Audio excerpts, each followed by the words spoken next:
بسم اللہ الرحمن الرحیم الحمدللہ والصلاة والسلام علی رسول اللہ وبعد۔ ناظرین السلام علیکم ورحمۃ اللہ وبرکاتہ۔ قال الامام البخاری رحمہ اللہ باب اذا بات طاہرا وفضلہ، باوضو ہو کر سونے کی فضیلت کا بیان۔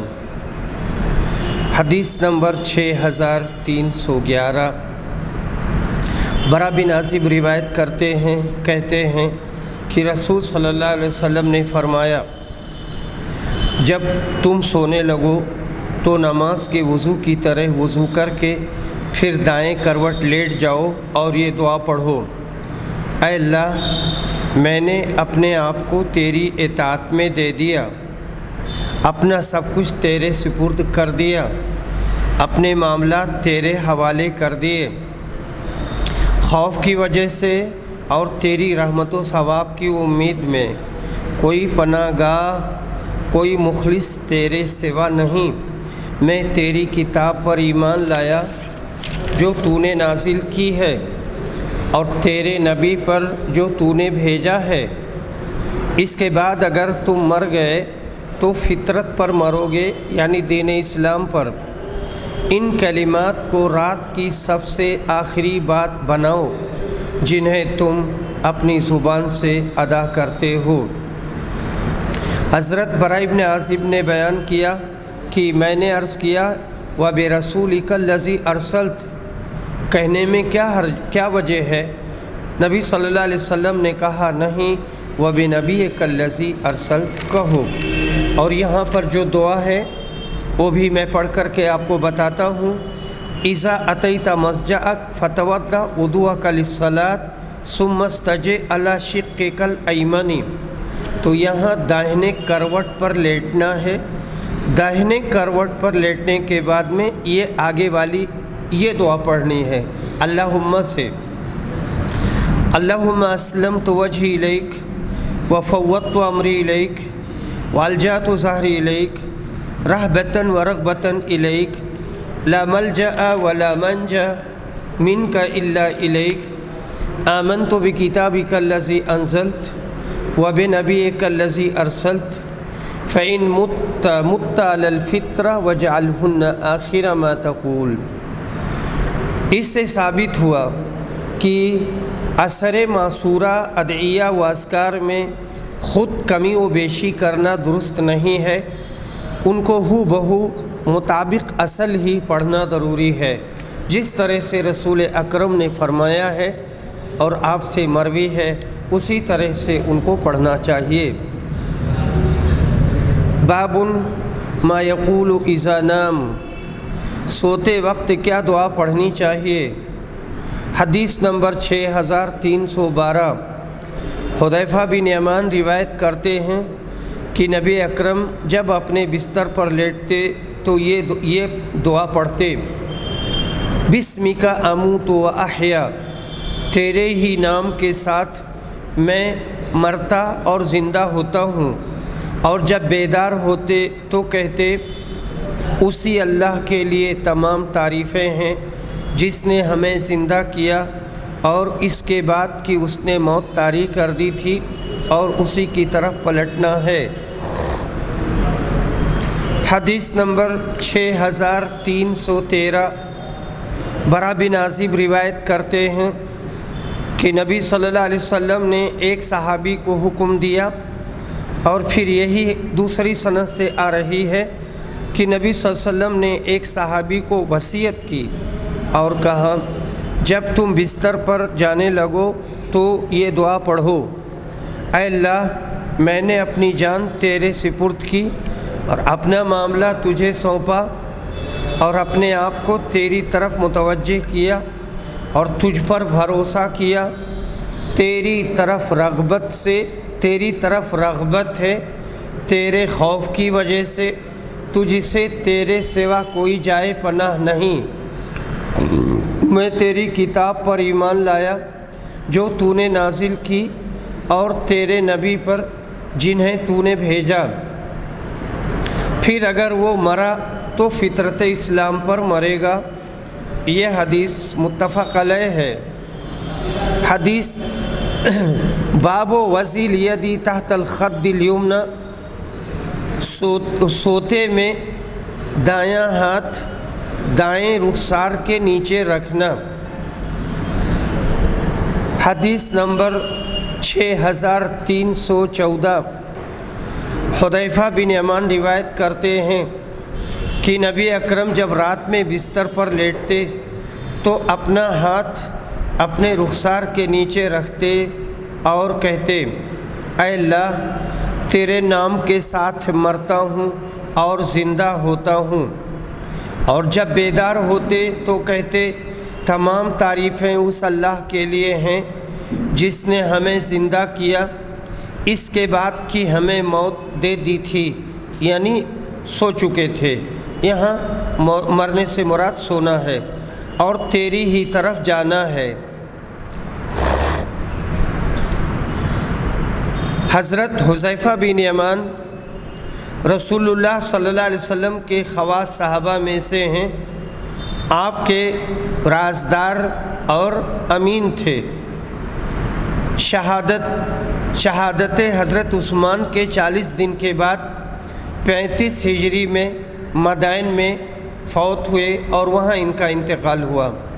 کہتے ہیں النوم اخو الموت، قرآن میں بھی توفیہ کا لفظ سونے کے لیے آیا ہے۔ وَهُوَ الَّذِي يَتَوَفَّاكُم بِاللَّيْلِ وَيَعْلَمُ مَا جَرَحْتُم بِالنَّهَارِ ثُمَّ يَبْعَثُكُم فِيهِ لِيُقْضَىٰ أَجَلٌ مُّسَمًّى۔ باب النوم علی الشق الایمن، دائیں کروٹ پر سونا۔ حدیث نمبر 6315، برا بن عازب روایت کرتے ہیں کہ رسول صلی اللہ علیہ وسلم جب اپنے بستر پر لیٹتے تو دائیں پہلو پر لیٹتے اور یہ دعا پڑھتے، اللہم اسلمت نفسی الیک ووجہت وجہی الیک وفوضت امری الیک والجأت ظہری الیک رغبۃ ورہبۃ الیک لا ملجأ ولا منجأ منک الا الیک آمنت بکتابک الذی انزلت وبنبیک الذی ارسلت۔ اور رسول صلی اللہ علیہ وسلم نے فرمایا کہ جس شخص نے یہ دعا پڑھی اور پھر اس رات اگر اس کی وفات ہو گئی تو اس کی وفات فطرت پر ہوگی۔ باب الدعاء اذا انتبہ من اللیل، اگر رات میں آدمی کی آنکھ کھل جائے تو کون سی دعا پڑھنی چاہیے؟ حدیث نمبر 6316، عبداللہ بن عباس روایت کرتے ہیں کہ میں میمونہ کے ہاں ایک رات سویا تو نبی اکرم اٹھے اور آپ نے اپنی حوائج ضروریہ پوری کرنے کے بعد اپنا چہرہ دھویا، پھر دونوں ہاتھ دھوئے اور پھر سو گئے۔ اس کے بعد آپ کھڑے ہوئے اور مشکیزے کے پاس گئے اور آپ نے اس کا منہ کھولا، پھر درمیانہ وضو کیا۔ درمیانہ کا مطلب ہے نہ مبالغہ کے ساتھ نہ معمولی، اور ہلکے قسم کا 3 مرتبہ۔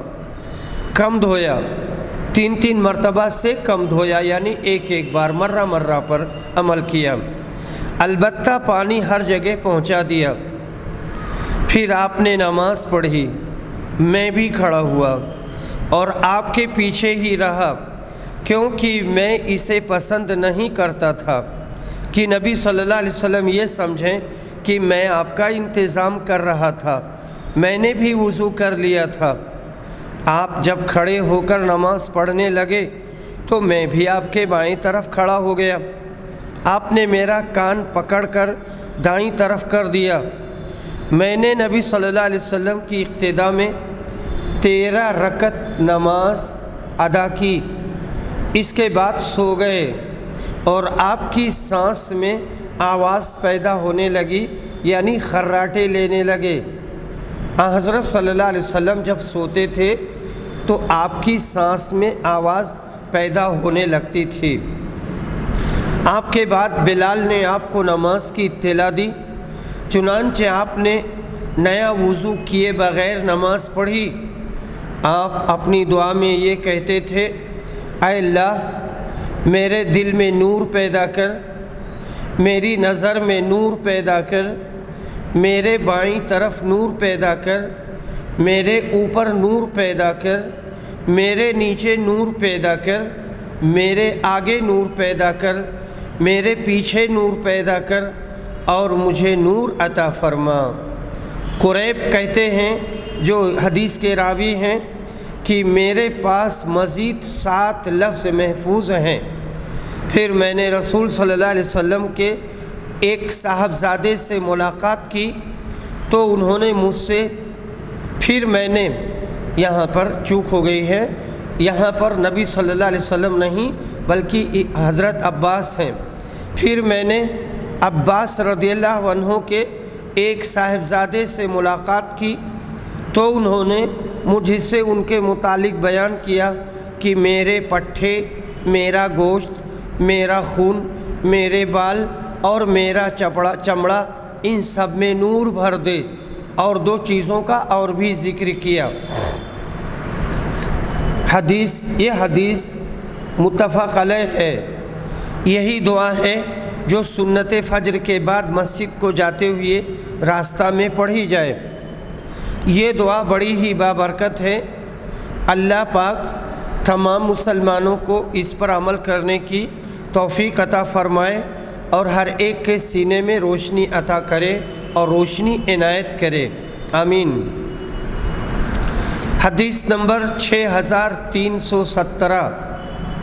ابن عباس روایت کرتے ہیں، کہتے ہیں کہ نبی صلی اللہ علیہ وسلم جب رات میں تہجد کے لیے کھڑے ہوتے تو یہ دعا پڑھتے، اے اللہ تیرے ہی لیے تمام تعریفیں ہیں، تو آسمان و زمین اور ان میں موجود تمام چیزوں کا نور ہے، تیرے ہی لیے تمام تعریفیں ہیں، تو آسمان و زمین اور ان میں موجود تمام چیزوں کا قائم رکھنے والا ہے، اور تیرے ہی لیے تمام تعریفیں ہیں، تو حق ہے، تیرا وعدہ حق ہے، تیرا قول حق ہے، تجھ سے ملنا برحق ہے، جنت حق ہے، دوزخ حق ہے، قیامت برحق ہے، انبیاء یہ حق ہیں اور محمد حق ہیں۔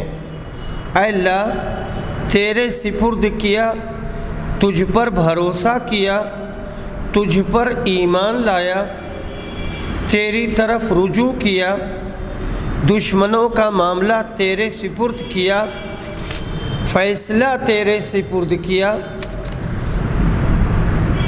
اس لیے میری اگلی پچھلی گناہیں معاف کر دے، وہ بھی جو میں نے چھپ کر کی ہیں اور وہ بھی جو کھل کر کی ہیں۔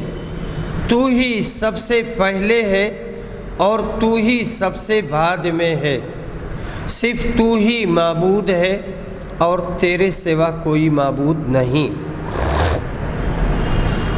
باب التسبیح و تکبیر عند المنام، سوتے وقت تکبیر و تسبیح پڑھنا۔ حدیث نمبر 6318۔ علی بن ابی طالب روایت کرتے ہیں کہ فاطمہ نے چکی پیسنے کی تکلیف کی وجہ سے کہ ان کے مبارک ہاتھ کو صدمہ پہنچتا ہے، نبی صلی اللہ علیہ وسلم کی خدمت میں ایک خادم مانگنے کے لیے گئیں۔ حضرت صلی اللہ علیہ وسلم گھر میں موجود نہیں تھے، اس لیے انہوں نے حضرت عائشہ سے ذکر کیا۔ جب آپ تشریف لائے تو حضرت عائشہ نے آپ سے اس کا بیان کیا اور پوری تفصیل بتائی۔ حضرت علی نے بیان کیا کہ پھر نبی صلی اللہ علیہ وسلم ہمارے یہاں تشریف لائے، ہم اس وقت اپنے بستروں پر لیٹ چکے تھے، میں کھڑا ہونے لگا تو آپ نے فرمایا یوں ہی لیٹے رہو۔ پھر آپ ہمارے درمیان بیٹھ گئے کہ میں نے آپ کے قدموں کی ٹھنڈک اپنے سینے میں محسوس کی۔ اس کے بعد آپ نے فرمایا کیا میں تم دونوں کو وہ چیز نہ بتا دوں جو تمہارے لیے خادم سے بھی بہتر ہو؟ جب تم اپنے بستر پر جانے لگو تو 33 مرتبہ اللہ اکبر کہو، 33 مرتبہ سبحان اللہ کہو اور 33 مرتبہ اللہ اکبر کہو۔ یہ تمہارے لیے خادم سے بہتر ہے۔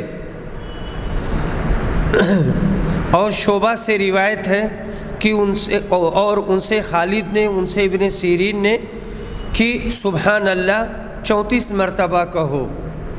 مسلم کی روایت میں اتنا زیادہ ہے کہ نبی صلی اللہ علیہ وسلم نے اپنی بیٹی سے پوچھا، میں نے سنا ہے کہ تم مجھ سے ملنے کو آئی تھیں لیکن میں نہیں تھا، کہو کیا کام ہے؟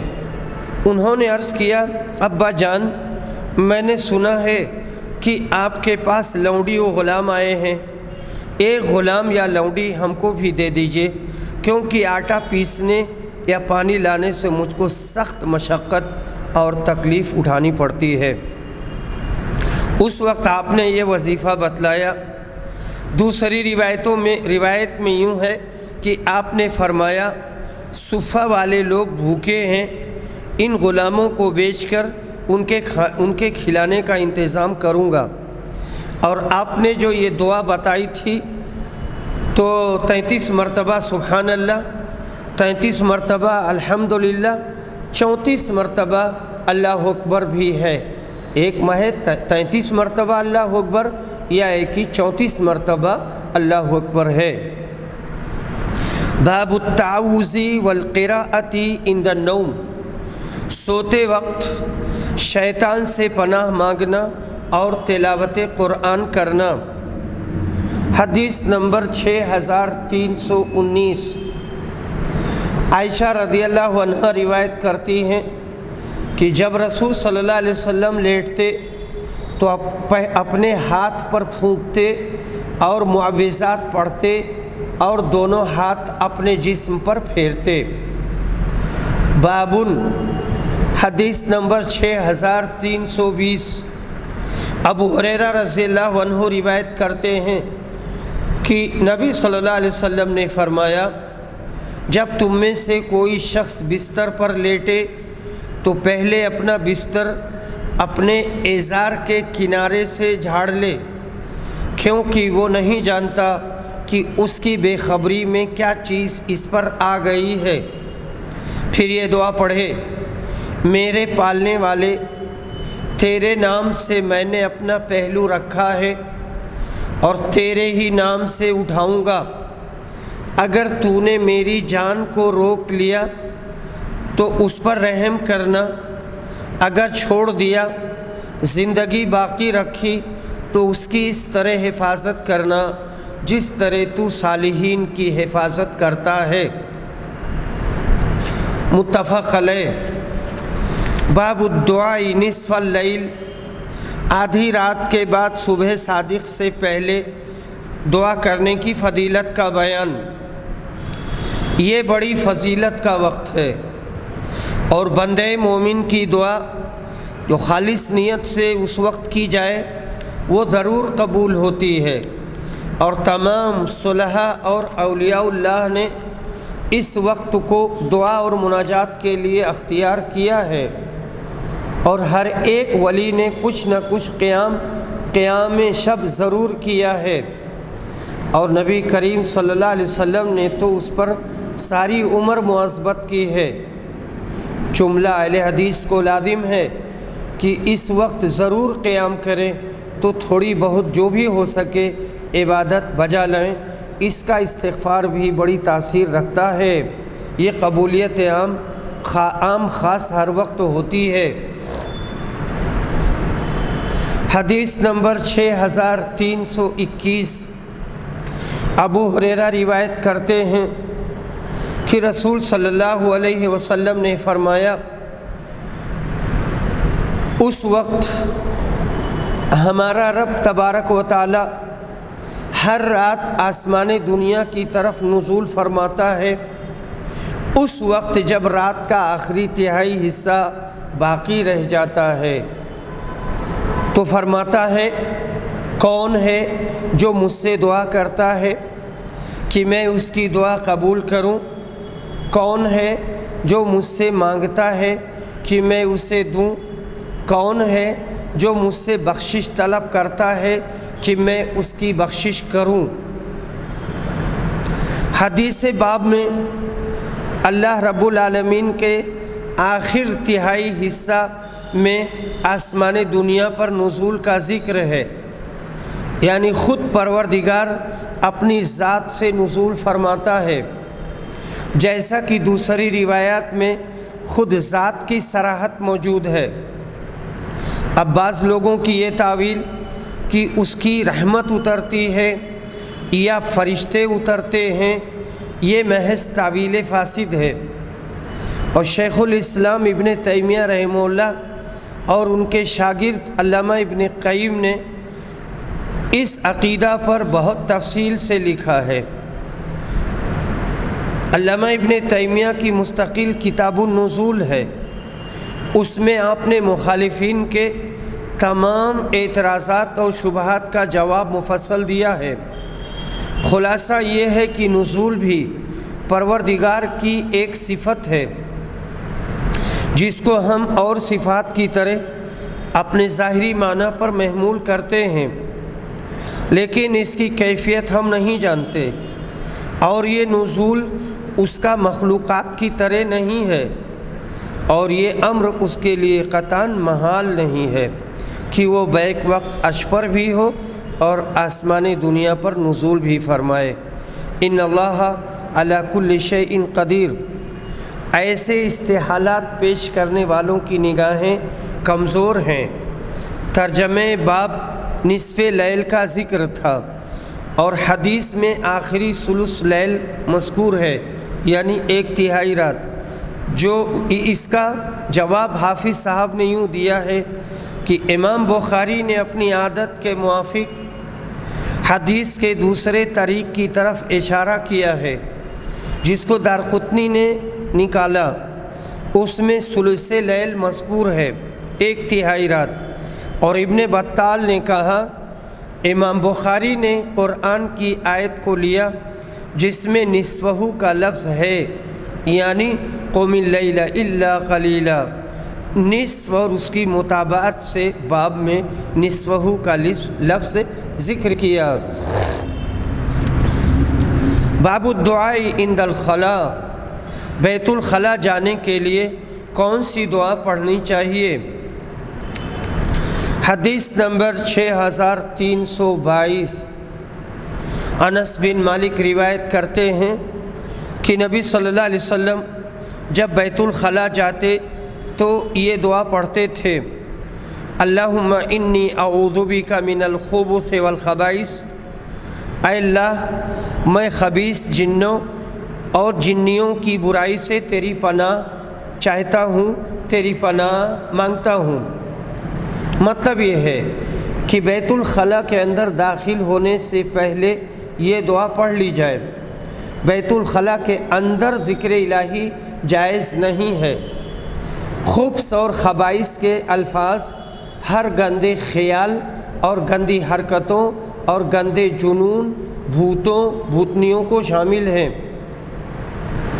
حضرت شاہ ولی اللہ محدث دہلوی رحمہ اللہ کہتے ہیں، یہاں ان کی لمبی عبارت ہے، خلاصہ یہ کہ بیت الخلاء میں جنات حاضر ہوتے ہیں جو انسانوں کو تکلیف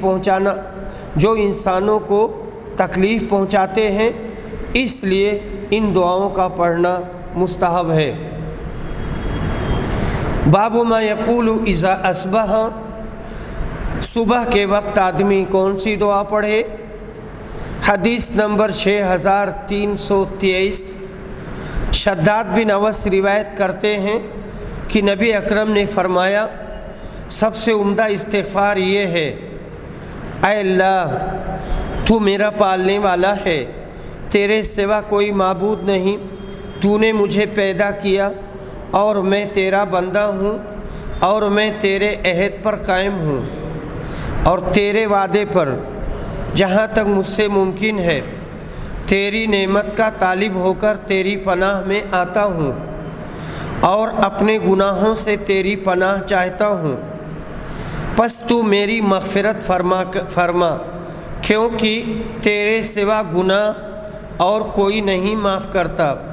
میں تیری پناہ مانگتا ہوں اپنے برے کاموں سے۔ اگر کسی نے رات ہوتے ہی یہ کہہ لیا اور اسی رات اس کا انتقال ہو گیا تو وہ جنت میں جائے گا، یا یہ فرمایا کہ وہ اہل جنت میں ہوگا۔ اور اگر یہ دعا صبح کے وقت پڑھی اور اسی دن اس کی وفات ہو گئی تو بھی ایسا ہی ہوگا۔ حدیث نمبر 6324، حذیفہ بن یمان روایت کرتے ہیں کہ نبی صلی اللہ علیہ وسلم جب سونے کا ارادہ کرتے تو کہتے، تیرے نام کے ساتھ اے اللہ میں مرتا ہوں اور تیرے ہی نام سے جیتا ہوں۔ اور جب بیدار ہوتے تو یہ دعا پڑھتے، تمام تعریفیں اس اللہ کے لیے ہیں جس نے ہمیں موت کے بعد زندگی بخشی اور اسی کی طرف ہم کو لوٹنا ہے۔ حدیث نمبر 6325، ابو ذر غفاری روایت کرتے ہیں کہ جب رسول اللہ صلی اللہ علیہ وسلم رات میں اپنی خوابگاہ میں جاتے تو کہتے، اے اللہ میں تیرے ہی نام سے مرتا ہوں اور تیرے ہی نام کے ساتھ زندہ ہوتا ہوں۔ اور جب بیدار ہوتے تو فرماتے، تمام تعریفیں اس اللہ کے لیے ہیں جس نے ہمیں موت کے بعد زندگی بخشی اور اسی کی طرف ہم کو جانا ہے۔ باب الدعاء فی الصلاۃ، نماز میں کون سی دعا پڑھی جائے؟ حدیث نمبر 6326، حضرت ابوبکر صدیق روایت کرتے ہیں کہ انہوں نے رسول صلی اللہ علیہ وسلم سے کہا، مجھے ایسی دعا سکھا دیجئے جسے میں اپنی نماز میں پڑھا کروں۔ تو نبی صلی اللہ علیہ وسلم نے فرمایا کہ تم یہ دعا پڑھا کرو، اللہم انی ظلمت نفسی ظلما کثیرا ولا یغفر الذنوب الا انت فاغفر لی مغفرۃ من عندک وارحمنی انک انت الغفور الرحیم۔ اے اللہ میں نے اپنی جان پر بہت ظلم کیا ہے اور گناہوں کو تیرے سوا اور کوئی معاف نہیں کرتا، اس لیے میری مغفرت کر، ایسی مغفرت جو تیرے پاس سے ہو، اور مجھ پر رحم کر، بلا شبہ تو بڑا بخشنے والا، بڑا رحم کرنے والا ہے۔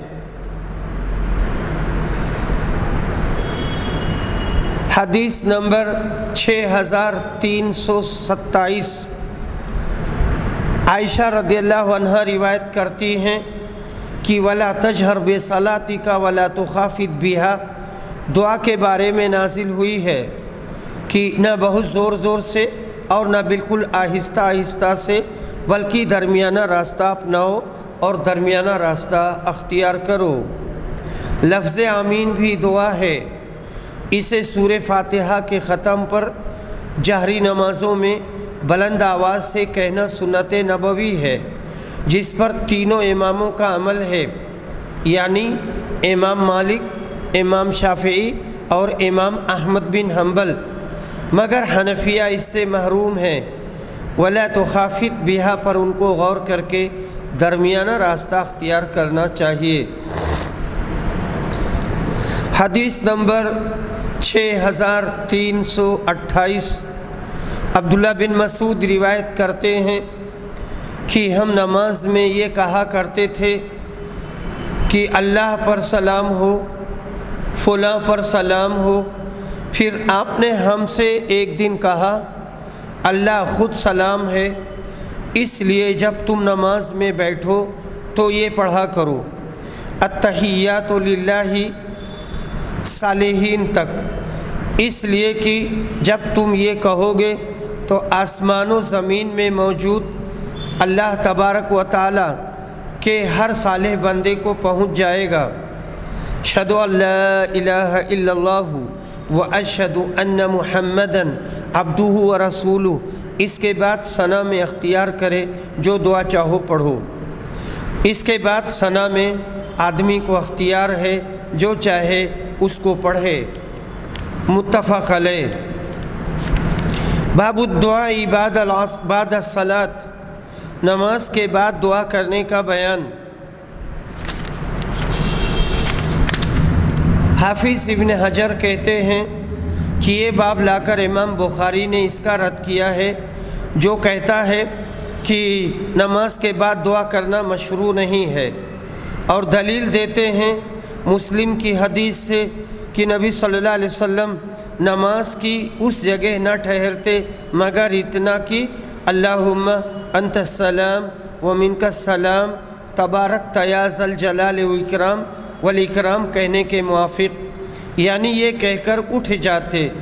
حالانکہ اس حدیث کا مطلب یہ تھا کہ قبلہ رو ہو کر نماز کی کسی حالت پر آپ اتنی ہی دیر ٹھہرتے، لیکن صحابہ کی طرف منہ کر کے دعا کرنے کی نفی اس سے نہیں نکلتی۔ شیخ ابن قیم نے کہا نماز سے سلام پھیرنے کے بعد قبلہ ہی کی طرف منہ کیے ہوئے دعا کرنا یہ کسی صحیح حسن حدیث سے ثابت نہیں ہے، اور نہ نبی کرم صلی اللہ علیہ وسلم سے یہ منقول ہے، نہ خلفائے راشدین سے۔ حافظ نے کہا ابن قیم کا یہ قول صحیح نہیں، یعنی علامہ ابن قیم نے جو بات کہی ہے یہ بات صحیح نہیں ہے۔ نبی اکرم صلی اللہ علیہ وسلم نے حضرت معاذ سے فرمایا کہ تم ہر نماز کے بعد یہ پڑھتے رہو، اللہم اعنی علی ذکرک و شکرک و حسن عبادتک۔ اور امام احمد و ترمذی نے روایت کیا ہے کہ نبی صلی اللہ علیہ وسلم ہر نماز کے بعد یہ دعا پڑھتے تھے، اللہم انی اعوذ بک من الکفر والفقر وعذاب القبر۔ اور سعد اور زید بن ارقم سے بھی اس باب میں روایتیں ہیں، اور ترمذی نے ابو امامہ سے روایت کی کہ نبی صلی اللہ علیہ وسلم نے فرمایا وہ دعا زیادہ مقبول ہے جو رات کو اور فرض نماز کے بعد ہو۔ اور طبری نے حضرت جعفر صادق سے نکالا کہ فرض نماز کے بعد دعا افضل ہے اس دعا سے جو نفل نماز کے بعد ہو، اتنی جتنی فرض نماز نفل نماز سے افضل ہے۔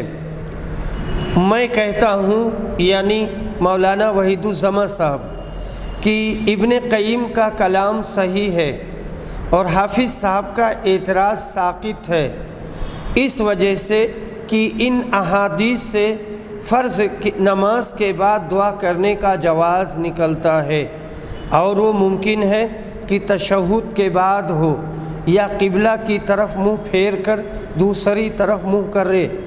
اور امام ابن قیم نے جس کی نفی کی ہے وہ یہ ہے کہ قبلہ ہی کی طرف منہ کیے رہے اور دعا کرتا رہے۔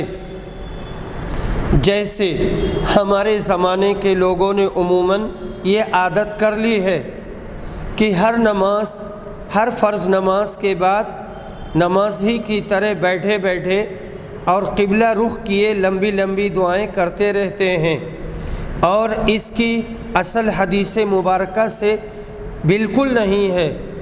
اور تعجب تو ان جاہلوں پر ہوتا ہے جو ایسا کرنا لازم اور ضروری جانتے ہیں اور نہ کرنے والوں کو متون کرتے ہیں، اللہ ان کو نیک سمجھ دے۔ ابن بطال کہتے ہیں کہ ان احادیث میں ہر نماز کے بعد ذکر اللہ کی ترغیب ہے، اور یہ راہ اللہ مال خرچ کرنے کے برابر ہے، جیسا کہ جملہ تدرکون بھی سے ظاہر ہے۔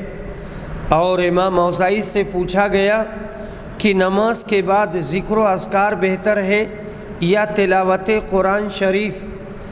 بولے تلاوت قرآن سے بہتر تو کوئی عمل ہے ہی نہیں، مگر سلف کا طریقہ بعد نماز ذکر و اذکار ہی کا تھا، اور ذکر و اذکار فرض نمازوں کے بعد ہی ہے۔ نفل اور سنتوں کے بعد نہیں، جیسا کہ اس حدیث میں مذکور ہوا ہے۔ حدیث نمبر 6329، ابو ہریرہ رضی اللہ عنہ روایت کرتے ہیں کہ صحابہ کرام نے عرض کیا، اے اللہ کے رسول، مالدار لوگ بلند درجات اور ہمیشہ رہنے والی جنت کی نعمتوں کو حاصل کر لے گئے۔ آپ نے فرمایا وہ کیسے؟ صحابہ نے کہا جس طرح ہم نماز پڑھتے ہیں وہ بھی پڑھتے ہیں، اور جس طرح ہم جہاد کرتے ہیں وہ بھی جہاد کرتے ہیں، اور اس کے ساتھ وہ اپنا زائد مال بھی اللہ کے راستے میں خرچ کرتے ہیں، اور ہمارے پاس مال نہیں ہے۔ رسول اکرم نے کہا پھر کیا میں تمہیں ایک ایسا عمل نہ بتلاؤں جس سے تم اپنے آگے کے لوگوں کے ساتھ ہو جاؤ اور پیچھے آنے والوں سے آگے نکل جاؤ، اور کوئی شخص اتنا ثواب نہ حاصل کر سکے جتنا تم نے کیا ہو، سوائے اس صورت کے جب کہ وہ بھی وہی عمل کرے جو تم کرو گے، اور وہ عمل یہ ہے کہ ہر نماز کے بعد 10 مرتبہ سبحان اللہ پڑھا کرو، 10 مرتبہ الحمدللہ پڑھا کرو، اور 10 مرتبہ اللہ اکبر پڑھا کرو۔ حدیث نمبر 6330، مغیرہ بن شعبہ کے مولا وراد نے بیان کیا کہ حضرت مغیرہ نے حضرت معاویہ بن ابی سفیان کو لکھا کہ رسول اللہ صلی اللہ علیہ وسلم ہر نماز کے بعد جب سلام پھیرتے تو یہ کہا کرتے تھے کہ اللہ کے سوا کوئی معبود نہیں، وہ تنہا ہے، اس کا کوئی شریک نہیں، ملک اسی کے لیے ہے اور اسی کے لیے تمام تعریفیں ہیں، اور وہ ہر چیز پر قدرت رکھنے والا ہے۔ اے اللہ، جو کچھ تو نے دیا ہے اسے کوئی روکنے والا نہیں، اور جو کچھ تو نے روک دیا اسے کوئی دینے والا نہیں، اور کسی مالدار اور نصیبہ ور کو تیری بارگاہ میں اس کا مال نفع نہیں پہنچا سکتا۔ امیر معاویہ بن ابی سفیان قریشی اموی ہیں، ان کی ماں ہند بنت عتبہ ہے۔ فتح مکہ کے دن اسلام قبول کیا۔ حضرت فاروق اعظم نے اپنے عہد خلافت میں ان کو شام کا گورنر بنا دیا تھا۔ خلافت عثمان غنی میں بھی یہ شام کے حاکم رہے۔ حضرت علی کے زمانہ میں یہ شام کے مستقل حاکم بن گئے، اور حضرت علی کے بعد حضرت حسن نے 41 میں امر خلافت ان کے سپرد کر دیا۔ یہ شام کے 40 سال تک حاکم رہے۔ 80 برس کی عمر میں بعارضہ لقوہ ماہ رجب میں وفات پائی۔ بڑے ہی دانشمند سیاستداں مرد آہن تھے۔ ان کے دور حکومت میں اسلام کو دور دراز تک پھیلنے کے بہت سے مواقع ملے۔ باب قول اللہ تعالی، اللہ تعالیٰ کے اس فرمان کا بیان، وصلی علیہم، اور ان کے لیے دعا کرو، اور جس نے اپنے آپ کو چھوڑ کر اپنے بھائی کے لیے دعا کی اس کی فضیلت کا بیان۔ اور حضرت ابو موسیٰ اشعری نے بیان کیا کہ نبی اکرم نے فرمایا، اے اللہ عبید ابو عامر کی مغفرت کر، اے اللہ عبداللہ بن قیس کے گناہ معاف کر دے۔ اللہم اغفر لعبید ایک حدیث کا ٹکڑا ہے جو غزوہ اوطاس میں مذکور ہو چکی ہے۔ امام بخاری نے یہ باب لا کر اس شخص کا رد کیا ہے جس نے اس کو مکروہ جانا ہے، یعنی آدمی دوسرے کے لیے دعا کرے اپنے تئیں چھوڑ دے۔ دوسرے کے لیے دعا کرنا چاہیے اور آدمی اپنے لیے بھی دعا کرے۔ حدیث نمبر 6331، سلمہ بن اکوع روایت کرتے ہیں کہ ہم نبی صلی اللہ علیہ وسلم کے ساتھ خیبر گئے۔ راستے میں مسلمانوں میں سے کسی شخص نے کہا، اے عامر، اپنی ہودی سناؤ، یعنی شاعری سناؤ۔ وہ ہودی پڑھنے لگے اور کہنے لگے، اللہ کی قسم، اگر اللہ نہ ہوتا تو ہم ہدایت نہ پاتے۔ اس کے بعد دوسرے اشعار بھی انہوں نے پڑھے، مجھے وہ یاد نہیں ہیں۔ اونٹ ہودی سن کر تیز چلنے لگے تو رسول اکرم نے فرمایا کہ یہ سواریوں کو کون ہکا رہا ہے؟ لوگوں نے کہا، عامر بن اکوع ہیں۔ آپ نے فرمایا، اللہ اس پر رحم کرے۔ مسلمانوں میں سے ایک شخص نے کہا، اللہ کے رسول، کاش ابھی آپ ان سے ہمیں اور فائدہ اٹھانے دیتے۔ پھر جب سب بندی ہوئی تو مسلمانوں نے کافروں سے جنگ کی اور حضرت عامر کی تلوار چھوٹی تھی جو خود ان کے پاؤں پر لگ گئی اور ان کی موت ہو گئی۔ شام ہوئی تو لوگوں نے جگہ جگہ آگ جلائی۔ رسول اکرم نے دریافت فرمایا، یہ آگ کیسی ہے؟ اسے کیوں جلایا ہے؟ صحابہ نے کہا، پالتو گدھوں کا گوشت پکانے کے لیے۔ رسول اکرم نے کہا، جو کچھ ہانڈیوں میں گوشت ہے اسے پھینک دو اور ہانڈیوں کو توڑ دو۔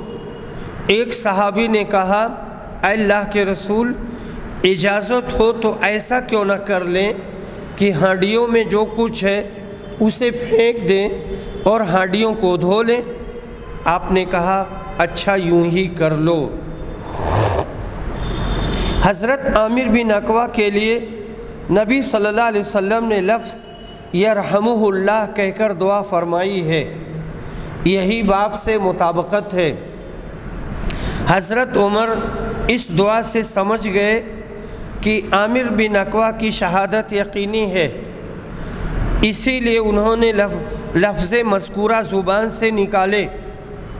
آخر خود انہی کی تلوار سے ان کی شہادت ہو گئی، وہ یقیناً شہید ہو گئے۔ یہ حدیث مفصل پہلے بھی گزر چکی ہے۔ لوگوں نے خودکشی کا غلط گمان کیا تھا، بعد میں نبی صلی اللہ علیہ وسلم نے اس گمان کی تغلیظ فرما کر حضرت عامر کی شہادت کا اظہار فرمایا۔ راوی حدیث حضرت سلمہ بن اکوع کی کنیت ابو مسلم ہے اور شجرہ کے نیچے بیعت کرنے والوں میں سے ہیں۔ بہت بڑے دلاور اور بہادر تھے۔ مدینہ میں سن 54 ہجری میں 80 سال کی عمر میں ان کا انتقال ہوا۔ حدیث نمبر 6332، عمرو بن مرہ روایت کرتے ہیں، کہتے ہیں، میں نے عبداللہ بن ابی اوفا سے سنا کہ نبی صلی اللہ علیہ وسلم کی خدمت میں اگر کوئی شخص صدقہ لاتا تو آپ کہتے، اے اللہ، فلاں کی آل اولاد پر اپنی رحمتیں نازل فرما۔ میرے والد صدقہ لائے تو رسول صلی اللہ علیہ وسلم نے فرمایا، اے اللہ، ابو اوفا کی آل و اولاد پر رحمت نازل کر۔ حدیث نمبر 6333، جریر بن عبداللہ بجلی روایت کرتے ہیں کہ رسول صلی اللہ علیہ وسلم نے فرمایا، کوئی ایسا مرد مجاہد ہے جو مجھے ذی الخلصہ بت سے آرام پہنچائے؟ وہ ایک بت تھا جسے جاہلیت میں لوگ پوجا کرتے تھے اور اسے کعبہ کہتے تھے۔ میں نے کہا، اے اللہ کے رسول، اس خدمت کے لیے میں تیار ہوں، لیکن میں گھوڑے پر ٹھیک سے جم کر بیٹھ نہیں پاتا۔ آپ نے میرے سینہ پر ہاتھ پھیر کر دعا فرمائی کہ اے اللہ، اسے ثابت قدمی عطا فرما اور اسے ہدایت کرنے والا اور نور ہدایت پانے والا بنا۔ جریر کہتے ہیں پھر میں نے اپنی قوم احمس کے 50 آدمی لے کر نکلا، اور سفیان نے یوں نقل کیا کہ میں اپنی قوم کی ایک جماعت لے کر نکلا اور میں وہاں گیا اور اسے جلا دیا۔ پھر میں نبی اکرم کے پاس آیا اور کہا، اے اللہ کے رسول، اللہ کی قسم میں آپ کے پاس نہیں آیا جب تک میں نے اسے جلے ہوئے خارش زدہ اونٹ کی طرح سیاہ نہ کر دیا۔ آپ نے قبیلے احمس اور اس کے گھوڑوں کے لیے دعا فرمائی۔ حدیث نمبر 6334، قتادہ روایت کرتے ہیں کہ میں نے حضرت انس سے سنا کہ ام سلیم نے رسول اکرم سے کہا، انس آپ کا خادم ہے، اس کے حق میں دعا فرمائیے۔ حضرت صلی اللہ علیہ وسلم نے دعا فرمائی، اے اللہ اس کے مال و اولاد کو زیادہ کر، اس میں اضافہ کر، اور جو کچھ تو نے اسے دیا ہے اس میں اسے برکت عطا فرما۔ اللہم اکثر مالہ و ولدہ و بارک لہ فیما آتیتہ، متفق علیہ۔ حدیث نمبر 6335، عائشہ رضی اللہ عنہ روایت کرتی ہیں کہ رسول صلی اللہ علیہ وسلم نے ایک صحابی کو مسجد میں قرآن پڑھتے سنا تو فرمایا، اللہ اس پر رحم کرے، اس نے مجھے فلاں فلاں آیتیں یاد دلا دیں جو میں فلاں فلاں صورتوں سے بھول گیا تھا، متفق علیہ۔ حدیث نمبر 6336، عبداللہ بن مسعود روایت کرتے ہیں کہ رسول صلی اللہ علیہ وسلم نے کوئی چیز تقسیم فرمائی تو ایک شخص بولا کہ یہ ایسی تقسیم ہے کہ اس سے اللہ کی رضا مقصود نہیں ہے۔ میں نے نبی اکرم کو اس کی خبر دی تو آپ ناراض ہوئے، اور میں نے خفگی کے آثار آپ کے چہرے مبارک پر دیکھے، اور آپ نے کہا کہ اللہ موسیٰ پر رحم کرے، انہیں اس سے بھی زیادہ تکلیف دی گئی لیکن انہوں نے صبر کیا۔ میں بھی ایسے بیجا الزامات پر صبر کروں گا۔ یہ اعتراض کرنے والا ایک منافق تھا، اور اعتراض بھی بالکل باطل تھا۔ نبی کریم صلی اللہ علیہ وسلم مصالح ملی کو سب سے زیادہ سمجھنے والے اور مستحقین و غیر مستحقین کو سب سے زیادہ جاننے والے تھے۔ پھر آپ کی تقسیم پر اعتراض کرنا کسی مومن مسلمان کا کام نہیں ہو سکتا، سوائے اس شخص کے جس کا دل نور ایمان سے محروم ہو۔ جملہ احکام اسلام کے لیے یہی قانون ہے۔ باب ما یکرہ من السجع من الدعاء، دعا میں سجا یعنی قافیہ لگانا مکروہ ہے اور یہ پسندیدہ نہیں ہے۔ حدیث نمبر 6337، عبداللہ بن عباس روایت کرتے ہیں، کہتے ہیں لوگوں کو وعظ ہفتہ میں صرف ایک دن جمعہ کو کیا کر، اگر تم اس پر تیار نہ ہو تو 2 مرتبہ، اگر تم زیادہ ہی کرنا چاہتے ہو تو بس 3 دن، اور لوگوں کو اس قرآن سے اکتا نہ دینا۔ ایسا نہ ہو کہ تم کچھ لوگوں کے پاس پہنچو، وہ اپنی باتوں میں مصروف ہو اور تم پہنچتے ہی ان سے اپنی بات بیان کرنے لگو، یعنی واعظ و نصیحت کی شکل میں، اور ان کی آپس کی گفتگو کو کاٹ دو کہ اس طرح وہ اکتا جائیں، بلکہ ایسے مقام پر تمہیں خاموش رہنا چاہیے جب وہ تم سے کہیں کہ تم انہیں اپنی باتیں سناؤ۔ یہاں پر عبارت گنجلک ہو رہی ہے، جب وہ تم سے کہیں کہ تم انہیں اپنی باتیں سناؤ اس طرح کہ وہ بھی اس تقریر کے خواہش مند ہوں، اور دعا میں قافیہ بندی سے پرہیز کرتے رہنا، کیونکہ میں نے رسول صلی اللہ علیہ وسلم اور آپ کے صحابہ کو دیکھا ہے کہ وہ ہمیشہ ایسا ہی کرتے تھے۔ وآخر دعوانا الحمد للہ رب العالمین۔